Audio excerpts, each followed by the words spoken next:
រឿងមន្តស្នេហ៍នារីរបាំជាមួយនឹងអង្គរៈភាគទី4ហាយ៉ាងម៉េចជាគិតក្នុងចិត្តថាថ្ងៃនេះគឺជាថ្ងៃមរណៈរបស់នាងហើយសៀវម៉ៃនាងតាមដានក្តីស្រឡាញ់ពីប៉ាម៉ាក់របស់ខ្ញុំទៅចេញពីខ្ញុំរហូតសៀវម៉ៃប្រយ័ត្នផងពេលនោះលោកសែនឃើញបែបនេះគាត់មិនបង្អង់យូរឡើយគាត់ក៏បានចូលទៅសង្គ្រោះតួឯកស្រីរបស់យើងសៀវម៉ៃកូនយ៉ាងម៉េចហើយលោកសែនលោកមិនអីទេបាទមិនអីនោះទេហាលោកពិតជាត្រូវរបួសធ្ងន់ណាស់តើអ្នកណាគេធ្វើរឿងបែបនេះដាក់លោកសែន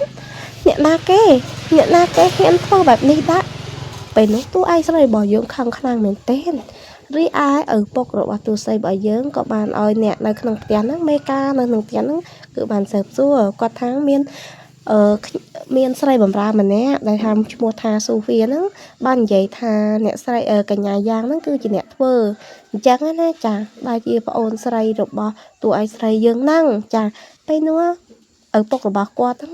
បាននិយាយថាហេតុអីបានជាធ្វើបែបនេះអត់ទេលោកប៉ាមិនដែលផ្ដោះក្តីស្រឡាញ់ឲ្យខ្ញុំលោកប៉ាតែងតែវាយធ្វើបាបខ្ញុំរហូតតាំងពីក្មេងមកគឺលោកប៉ាមិនដែលស្រឡាញ់នឹងមើលថាខ្ញុំទេខ្ញុំចង់សងសឹកបងស្រីតែប៉ុណ្ណោះពេលនោះបងស្រីគាត់ទៅលឺអញ្ចឹងហើយគឺទ្រាំមិនបានទេចាប្អូនធ្វើខុសបែបនេះក៏ឡើងប្រទះហើយក៏និយាយថានាងគួរតែបងបួងស្រួងព្រះទៅដើម្បីកុំឲ្យលោកសែនណាគឺបានស្លាប់ឲ្យសោះផុតបាត់បង់ជីវិតបើមិនដូច្នោះនោះទេនាងត្រៀមតែក្តាមឈួរចូលទៅខ្នើក្នុងទៅអញ្ចឹងណាទោះស្រីរបស់យើងខឹងខ្លាំងណាស់ព្រោះមនុស្សជាទីស្រឡាញ់របស់គាត់ណាគឺបានត្រូវបានកញ្ញាសែនហ្នឹងកញ្ញាយ៉ាងហ្នឹងគឺធ្វើបាបអញ្ចឹងណាចាធ្វើបាបលោកសែនដែលគឺជាអនាគតស្វាមីរបស់គាត់ចឹងទៅចាដែលគាត់ស្រឡាញ់អញ្ចឹងណាចាពេលនោះគាត់ក៏និយាយថាលោកប៉ាជួយខ្ញុំផងខ្ញុំគ្មានចេតនាធ្វើបែបនេះនោះទេគ្រាន់តែពេលខ្លះខ្ញុំខឹងពេលនោះប៉ារបស់គាត់ក៏បានច្ដីឲ្យគាត់ថាមិនគួរណាធ្វើបែបនេះទេនេះគឺជាមេរៀននៅថ្ងៃទី1បើសិនជាមានថ្ងៃក្រោយណាច្បាស់ជាមានរឿងធំជាមិនខានទេហើយបរិមម្នាក់នេះវិញណាគឺបានគាត់ពិបាកចិត្តយ៉ាងខ្លាំងគឺគាត់ថាត្រូវគិតថាធ្វើមិនក៏ដោយយកតួស្រីរបស់យើងទៅឲ្យបានអញ្ចឹងណាចាដោយសារតែគាត់ថាបានលួចស្រឡាញ់តួស្រីយើងចាហើយមិនមែនស្រឡាញ់ហ្នឹងក្នុងន័យល្អទេគាត់តែចង់បានទ្រព្យសម្បត្តិរបស់តួស្រីរបស់យើងអញ្ចឹងណាចាពេលនោះគាត់និយាយថានាងតាណាហេតុអីបានជានាងមិនព្រមរាំជាមួយនឹងខ្ញុំហេតុអីបានជាទៅរាំជាមួយនឹងបុរសម្នាក់ហ្នឹងអញ្ចឹងណាចាតើនាងកំពុងគិតអីអញ្ចឹងណាតួស្រីរបស់យើងគាត់ថាគាត់ស្រឡាញ់គេអញ្ចឹងណាគាត់ហួសចិត្តជាខ្លាំងគាត់បានជាគិតថារូបរាងអញប៉ុណ្ណឹងដែរហេតុអីបានជានាងមិនស្រឡាញ់ហេតុអីមនុស្សដែលនាងស្រឡាញ់មិនមែនខ្ញុំពេលនោះគាត់ក៏បានគិតថាមនុស្សស្រីដែលគាត់ស្រឡាញ់គឺជារបស់គាត់ចឹងណាមិនអាចទៅជាខ្លាយទៅជារបស់អ្នកផ្សេងបានទេគាត់ក៏បានទេទូរស័ព្ទទៅសួរថាធ្វើមិនក៏ដោយឲ្យសៀវម៉ៃហ្នឹងគឺស្រឡាញ់គាត់ស្រឡាញ់តែគាត់ទេអត់ឲ្យស្រឡាញ់អ្នកផ្សេងចឹងណាចាបន្ទាប់ពីគាត់និយាយទូរស័ព្ទរួចហើយគឺគាត់បានគិតថាសៀវម៉ៃត្រូវតែខ្លាយទៅជារបស់គាត់នឹងយកសៀវម៉ៃឲ្យបានពេលនោះតួឯកប្រុសរបស់យើងគឺបានអង្គុយអាំងភ្លើងក្នុងផ្ទះចឹងណាគាត់បាច់ជាគិតថាផ្ទះហ្នឹង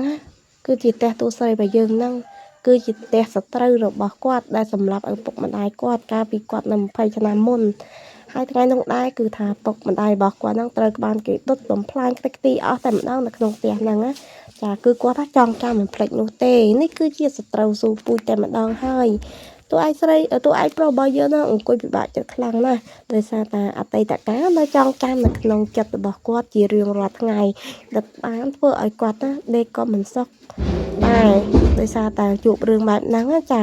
គឺគាត់ថាសែតខ្លាំងមែនតែននៅយប់ហ្នឹងហើយមិនតាមដែរទេព្រឹកវិញគឺគាត់បានត្រូវរបួសថែមទៀតផងធ្វើឲ្យគាត់ហ្នឹងមានអារម្មណ៍ថាគាត់សែតជាខ្លាំងតែម្ដងជួបរឿងសោយ